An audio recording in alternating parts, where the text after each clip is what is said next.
how much did medieval armor actually protect you? Let's get one thing straight right from the start.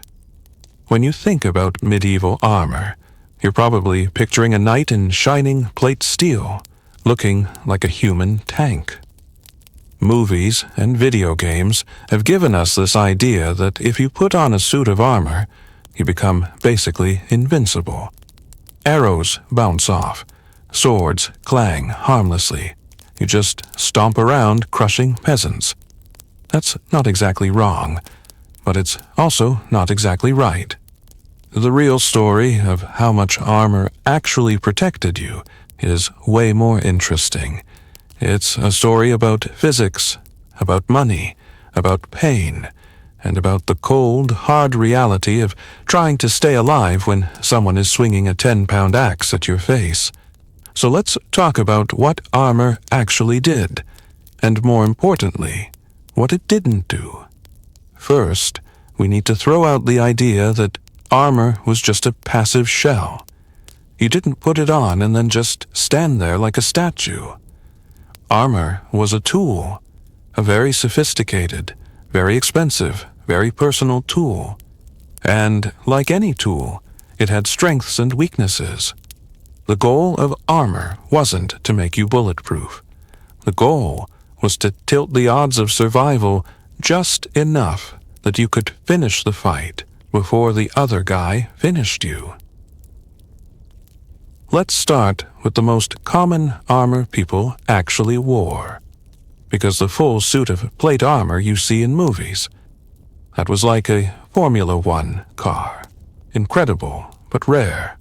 Most soldiers, most of the time, wore something much simpler.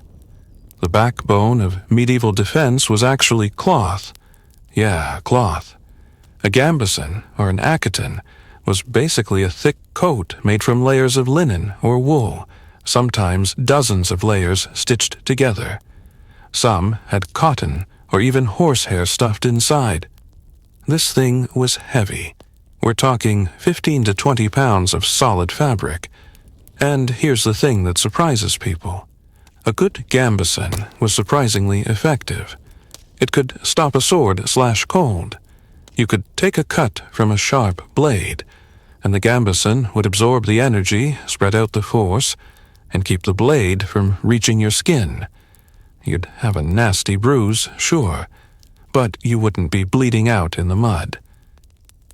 It was also pretty good against arrows. Not direct hits from a heavy war bow at close range. We'll get to that in a minute. But against a lighter arrow or a shot from a distance, the layered cloth could catch the point and slow it down enough that it either stopped completely or just barely pricked your skin. The gambeson was the workhorse. Poor soldiers might wear nothing but a gambeson and a helmet. Even rich knights wore a gambeson under their metal armor, because metal gets cold, and also because you really don't want steel rubbing directly against your skin for 8 hours. Plus, that padding was your last line of defense. If something punched through the steel, the gambeson underneath might still save your life. Then you move up to mail, chainmail, thousands of interlocked iron rings, each one riveted closed, or sometimes just butted together. This is where the romantic image starts. A hauberk of mail, reaching down to your knees with a coif covering your head and neck. You see that, and you think, okay, this guy is safe. And for a lot of threats, he was. Mail is brilliant against cuts. A sword swing will just slide off those rings. The blade can't get any purchase. It's like trying to cut through a chain-link fence with a kitchen knife. Not happening. But mail has a dirty secret. It's terrible against thrusts. If you take a spear, a dagger, or even a sword held point first, and you drive it straight into mail, those rings will part. They'll spread open, and the point will slide right through. The physics is simple. A cut spreads force over a wide area. A thrust concentrates all that force onto a single point, the tip of the blade. Mail hates points, so a knight in mail is in serious trouble against anyone with a spear, which was basically every infantryman in the world. That long point, driven by the weight of a body behind it, will go through mail like a needle through cloth. Then you have the padded gambeson underneath, which might stop the point if the thrust wasn't too hard. But a good, solid spear thrust from a determined man, that gambeson isn't going to save you. You're getting a foot of steel in your guts.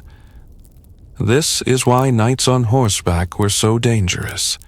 They were moving fast, which meant they could hit you with their own lance before you could get a good thrust into them. But if a knight got knocked off his horse, and a peasant with a spear walked up to him while he was on the ground, that knight was in a very, very bad situation. The spear is going into the armpit, or the groin, or the neck, or right through the chest if the peasant puts his weight behind it. So mail was amazing for its time, but it wasn't invulnerable.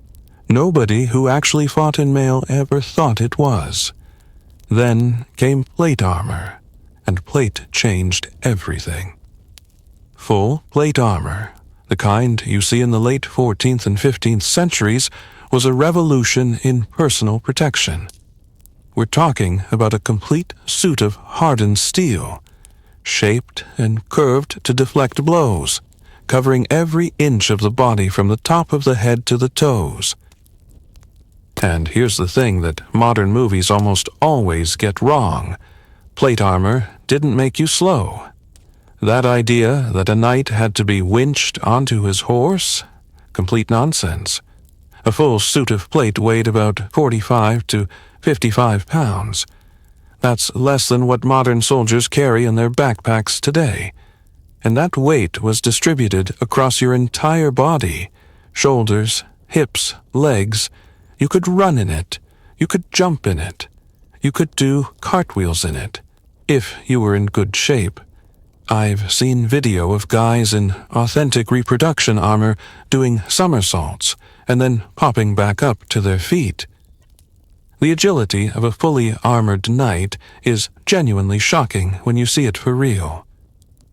So, what could plate armor stop? Almost everything. Swords, forget it. A sword swing against a curved steel breastplate will just glance off. Even if you hit a flat section, you're going to bruise the guy underneath, but you're not cutting through. You could swing a sword all day and never get through. The only hope with a sword is to find the gaps, the armpit, the inside of the elbow, the visor slit, the groin.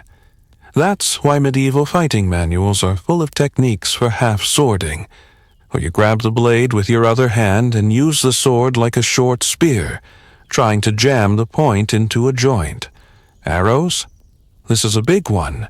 People love to argue about arrows versus plate armor. The reality is that a typical longbow arrow, even a heavy bodkin point designed to pierce armor, is not going through the front of a good steel breastplate. It just isn't. The physics don't work. The arrow has maybe 80 to 100 joules of energy. The steel can absorb and deflect that easily, but, and this is a huge but, arrows don't have to go through the plate to hurt you. They can hit the weaker parts, the shoulder pauldrons, the helmet visor, the legs if you're on foot, and more importantly, a volley of arrows landing on you feels like being hit with a hammer. Each impact staggers you, chips the steel, maybe dents it. One arrow, you shrug off. 100 arrows raining down on you for 10 minutes? You're not shrugging that off. You're exhausted, bruised, possibly with broken bones from the blunt force even if the steel held. And then, one of those arrows finds the gap between your helmet and your gorget, or hits your horse, and now you're on the ground. So, plate armor made you very, very resistant to arrows, but not immune. The Battle of Agincourt is the famous example. The French knights in full plate got shot to pieces by English longbowmen. But most of those knights didn't die from arrow penetration. They died because the arrows killed their horses, so they had to fight on foot in deep mud. And then the archers ran up with mallets and daggers and pried open their helmets or stabbed them through the visor slits. The armor worked. It did its job. It just didn't make them invincible against the entire tactical situation designed to defeat them. Now, let's talk about blunt force. This is where even the best armor has limits. You're wearing a beautiful suit of steel. A guy with a war hammer walks up to you. He swings that hammer, and the flat side hits you right in the helmet. The helmet doesn't break. It's good steel. But your head is inside that helmet. Your brain is sloshing around inside your skull. That impact, even with padding, can give you a severe concussion. It can knock you unconscious. It can break your neck if the force is angled right. It can kill you from the shock alone. Armor turns a lethal cut into a blunt trauma. And blunt trauma is still very dangerous. A mace hit to the chest can crack ribs. A cracked rib can puncture a lung. A broken arm inside a steel gauntlet means you can't fight anymore. Armor doesn't make the force disappear. It just spreads it out and changes it from cutting to crushing. That's better than being cut in half. Don't get me wrong, but it's still not pleasant. And enough blunt trauma will kill you just as dead as a sword through the heart. It might just take a few more hits. So, what about the gaps? Because armor always has gaps. You have to move, so you need joints. The armpits, the groin, the backs of the knees, the neck, the face. A skilled fighter in medieval times knew exactly where those gaps were. That's what all that training was about. You didn't just swing wildly. You tried to control the other guy's weapon arm, lock his body up, and then drive a dagger into his armpit or through his visor slit. The famous rondel dagger, with its long, narrow blade, was designed specifically for this. You grab it with both hands, pin the knight down, and punch that dagger into the gap between his helmet and his chest plate. The blade goes in, finds the throat, and it's over. So armor made you very, very hard to kill, but not impossible, not even close. A determined enemy with a sharp dagger and a moment of opportunity could end you instantly. Now, here's something nobody talks about in the movies. Armor was hot, incredibly hot. You're wearing a wool gambeson covered by steel plates, probably with a leather layer in between. And you're fighting, which means you're exerting yourself like a professional athlete. Your body is generating massive amounts of heat. That heat has nowhere to go. You are essentially wearing a steel oven. Knights in full armor could only fight for a few minutes at a time before they were completely exhausted and dehydrated. Battlefields were littered with men who didn't die from wounds, but just collapsed from heat stroke. You see this in historical accounts. A battle might last an hour, but individual knights would cycle in and out, fighting for 5 minutes, then pulling back to rest and drink water. And if you were wearing armor and you fell down, getting back up was hard. Not impossible, like the myths say, but hard. Especially if you were tired. Especially if the mud was slippery. Especially if there were other people stepping on you. Lots of knights drowned in shallow puddles because they fell face down, couldn't get up, and their helmets filled with water. or they suffocated because their visor got packed with mud. The armor that kept you alive also trapped you inside. So, what's the verdict? How much did medieval armor actually protect you? The honest answer is that it protected you an enormous amount, but only if you used it correctly and understood its limitations. A man in full plate armor against a man without armor? The armored man wins almost every time. He's almost immune to cuts, highly resistant to thrusts, and can take hits that would kill an unarmored person instantly. He can afford to make mistakes. He can take risks. He can push forward through a hail of arrows that would shred any normal soldier. But put that same armored knight against a man with a spear and a dagger who knows what he's doing. That's a real fight. The unarmored man is faster, less tired, and can see better. He's not suffocating inside a metal cage. He can dance around the knight, tire him out, wait for an opening. And when that opening comes, he only needs one good thrust to the throat or the groin. Armor was never meant to make you invincible. It was meant to give you an edge, a big edge, yes, but still just an edge. The greatest armor in the world won't save you if you get knocked down and 5 guys pile on top of you. Won't save you if you get hit in the head with a cannonball. Won't save you if you pass out from heat and a peasant walks up with a kitchen knife. The people who wore armor knew this. They weren't stupid. They didn't think they were invincible. They just thought quite reasonably that having a few millimeters of hardened steel between you and a sharp piece of iron was better than not having it. And they were right. The survival rates for armored knights in battle were dramatically higher than for common infantry. Most knights who died in battle didn't die because their armor failed. They died because they got overwhelmed, or because they surrendered and got executed later, or because they got unlucky. An arrow in the eye slit, a lance through a gap, a fall that broke their neck. That's the real story. Armor worked incredibly well. It was one of the most effective forms of personal protection ever invented before the modern era. But it wasn't magic. It was engineering. And engineering has limits. The best way to think about it is like a bulletproof vest today. A vest will stop a bullet. It will save your life. But you still don't want to get shot. It still hurts. You might still break ribs. And if someone shoots you in the face, or shoots you 10 times, or shoots you with a rifle round instead of a pistol round, that vest isn't going to help you. It's protection, not invulnerability.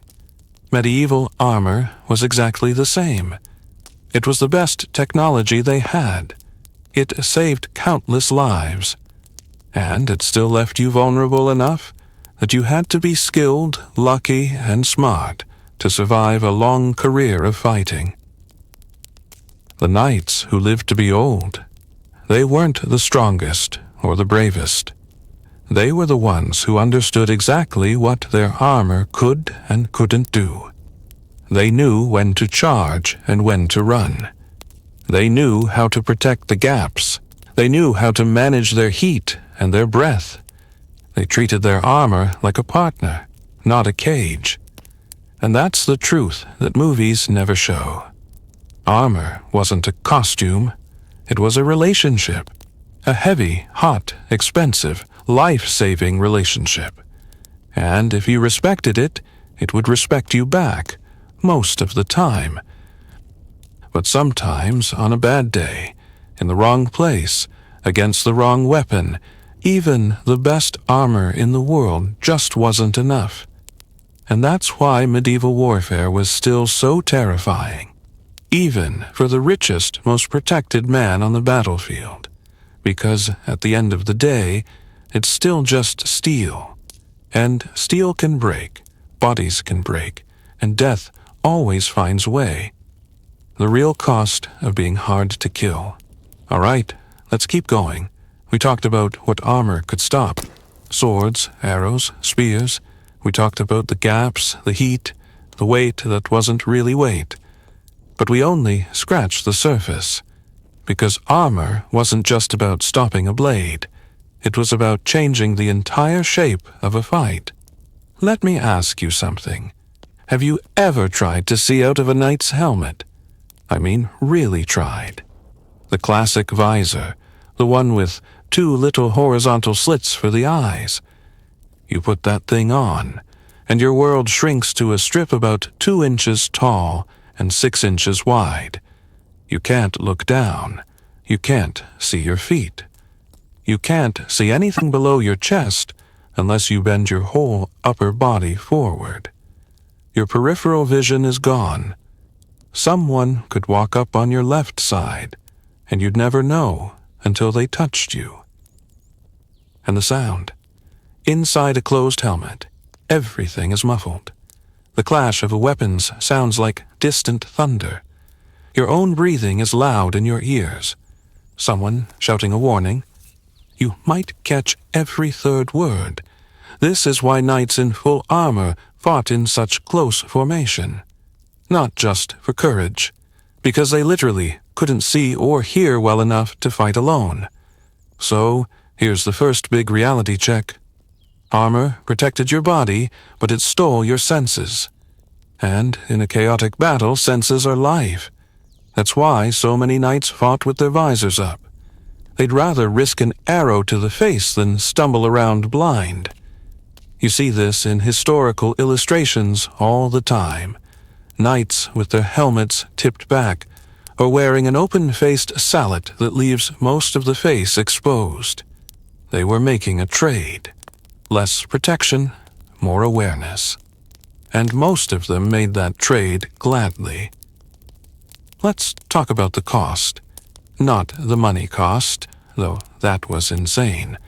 A full suit of plate armor could cost as much as a small farm. We're talking years of a knight's income.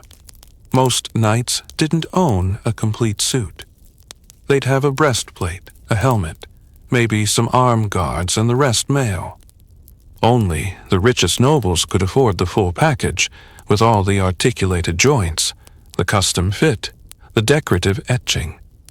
But the real cost was physical. Armor didn't just feel heavy, it felt tight.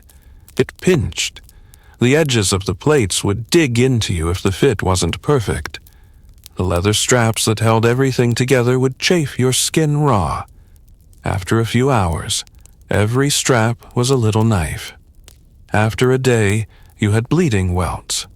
Knights wore padding underneath, sure. But that padding got soaked with sweat, then it got stiff, then it started rubbing in new places. There's a reason medieval medical texts talk about armor sores, like we talk about blisters from new boots. They were constant. Every knight had them. And if an infection set in from a chafed spot, that could kill you just as dead as a sword wound, just slower. And don't get me started on the smell. Armor in the summer, after a battle? You could smell a knight before you saw him, that mix of sweat, rust, old blood, leather, and wool. It's not romantic. It's a biological hazard. Armor was a breeding ground for bacteria. Any little cut on your skin, and you were inviting a nasty infection. Many knights died not from the wounds they took, but from the wounds they got while putting on or taking off their armor. Now, let's talk about the weapons that actually scared armored men, because we covered swords and arrows. But the real nightmare was things like the poleaxe, the lucerne hammer, the bec de corbin. These were can openers. A poleaxe is basically an axe blade on a 6-foot shaft, with a spike on top and a hammer head on the back. You swing that thing with both hands, and you don't care about cutting through steel. You care about denting it. You aim for the head. The spike punches through a helmet visor like a nail through cardboard. The hammer side caves in a breastplate and crushes the ribs underneath. The axe side? That's mostly to hook the edge of a shield or pull a knight off balance. One good hit from a poleaxe, and your beautiful armor is now a crumpled mess. The steel might not break, but the shape of it is wrong now. That dent in your chest plate is pressing against your sternum. You can't breathe deeply.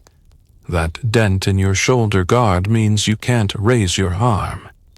The armor that was protecting you is now trapping you. And then comes the dagger. There's a reason every knight carried a rondel dagger. It was the finisher. You get the other guy on the ground. You put your knee on his chest. He can't get up because his back is arched over a rock or because you're heavy. You take that dagger, you find the gap under his armpit, and you push. The blade goes through mail, through the gambeson, through skin, between ribs, into the heart.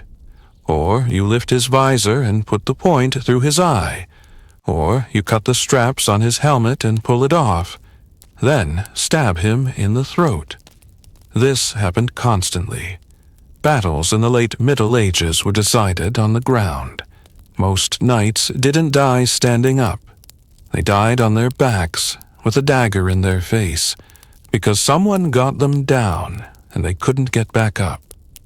So, how did armor save anyone? If a knight on the ground with a dagger in his face is dead anyway, what was the point? The point was that without armor, you died a lot earlier. Without armor, that first arrow kills you. That first sword swing cuts your arm off. That first spear goes all the way through. With armor, you had time. Time to fall back. Time for your friends to pull you to safety. Time to surrender before the dagger went in. Most knights who were captured weren't killed. They were ransomed. A live knight in good armor was worth a fortune. A dead knight in dented armor was just a corpse. So armor gave you the chance to say, "I yield," before the killing blow landed. And in a world where most battles were fought for profit, not genocide, that chance was real. You could lose a battle, pay a ransom, and go home. That's a kind of protection nobody thinks about. Armor protected your life by making you valuable alive. Now, let's talk about the psychological side, because this matters more than people think. You're a peasant with a spear. Across the field, you see a man in full plate armor riding a horse. The sun glints off his steel. He's huge. He's terrifying. He looks like a metal god. And you know, deep in your gut, that your spear isn't going to do much to him unless you get very lucky. What do? You hesitate. You step back. You look for someone else to fight. That hesitation wins half the battle before a single blow is struck. Armor was intimidation. It was psychological warfare. A knight in full plate didn't just look invincible. He looked inhuman. And that made ordinary soldiers break and run. A routed army is a dead army. Most casualties in medieval battles happened during the rout, when one side turned and fled and the other side chased them down. Armor helped create that rout just by existing. But here's the flip side.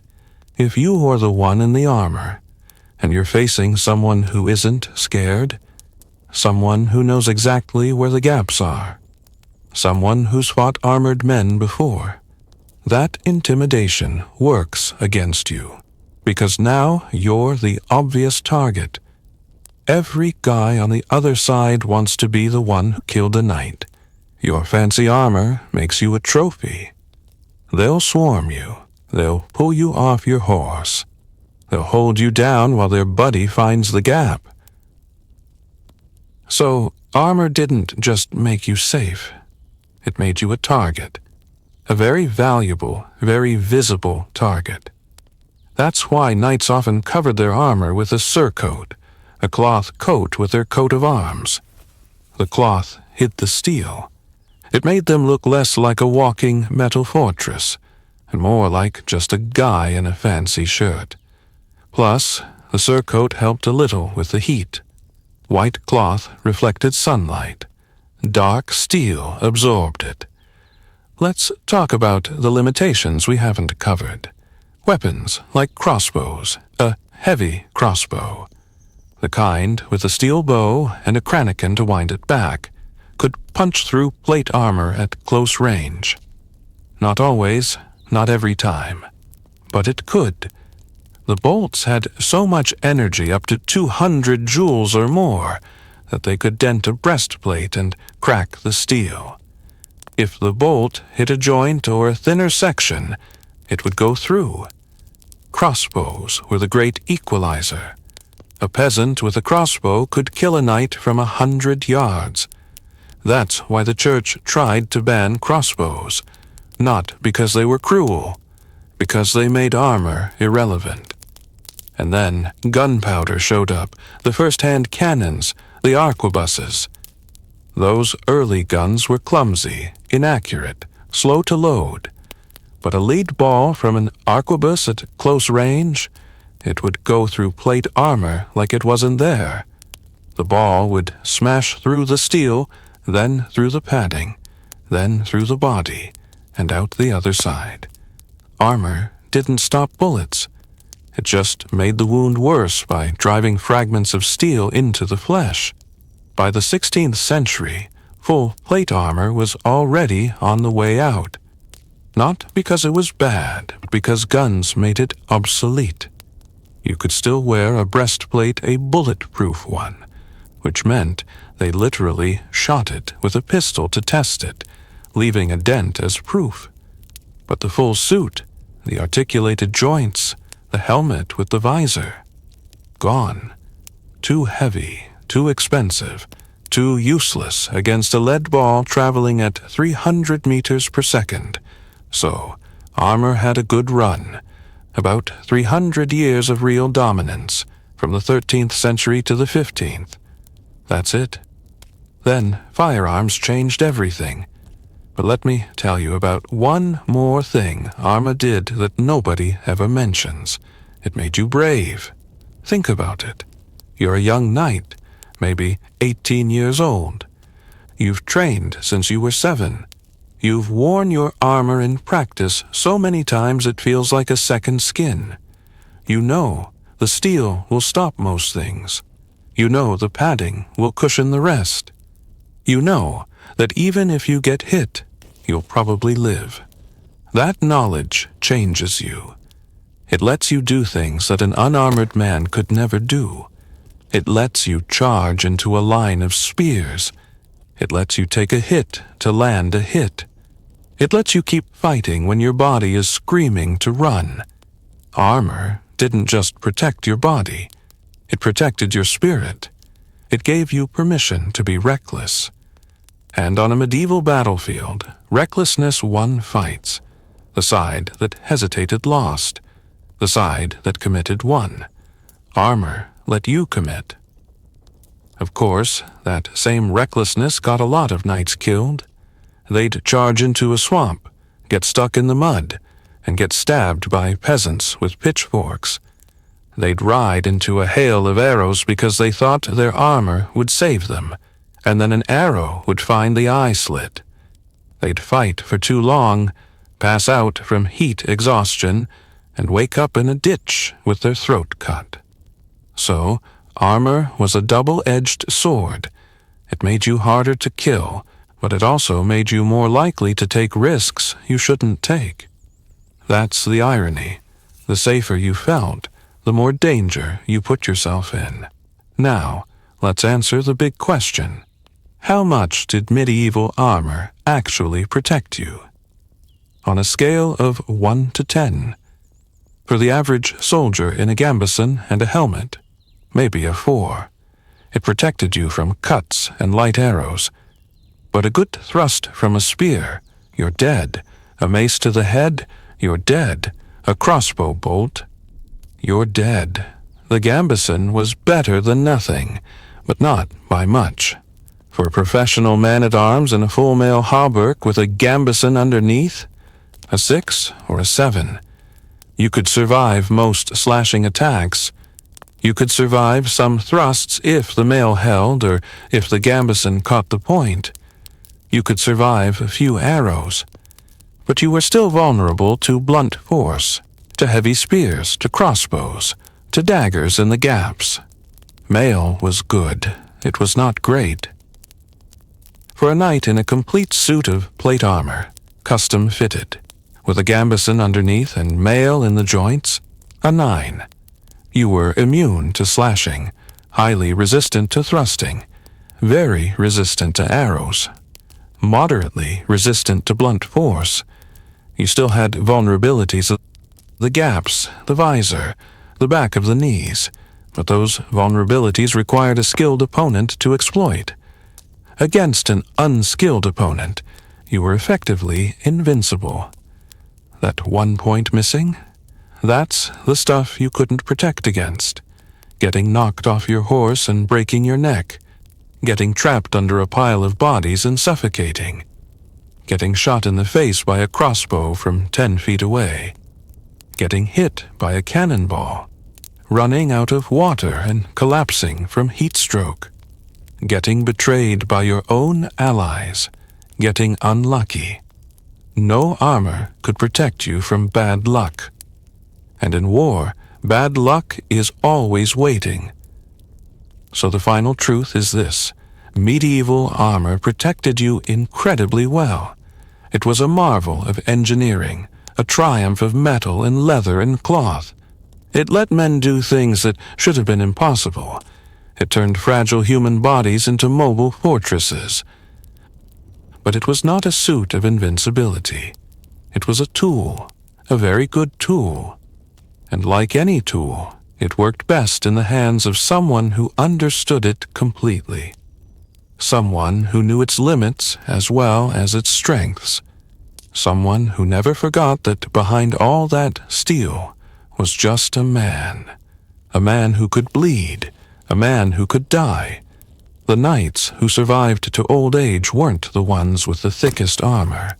They were the ones who knew when to fight and when to run, when to trust the steel and when to dodge, when to wear the full suit and when to leave the visor up. They treated armor with respect, not worship, and in return, armor gave them a fighting chance.